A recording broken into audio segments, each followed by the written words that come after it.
কাজ করছি। আমরা এখানে ঢালাই হবে, 4 দিন পর ঢালাই হবে। এই যে আমাদের বিল্ডিংটা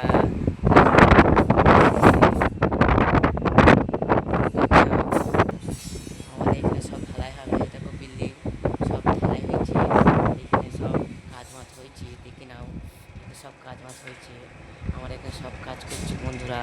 তোমার যদি ভিডিওটা যদি ভালো লাগে লাইক কমেন্ট শেয়ার করবেন।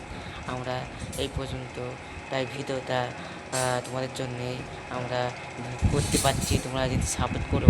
আমরা এই পর্যন্ত ভিডিওটা যদি ভালো লাগে লাইক করবেন শেয়ার করবেন। আমরা এই তোমরা পাশে থাকলে আমিও তোমাদের পাশে থাকবো বন্ধুরা। ওরকম সব কাজ করছে এখানে, সব হচ্ছে, সব কাজ হচ্ছে এখানে তোমাদের দেখো বন্ধুরা। সব ওইখানে ওই বিল্ডিংয়ের ছাদ হচ্ছে, তোমরা তো দেখতে পাচ্ছ বন্ধুরা। ভিডিও যদি ভালো লাগে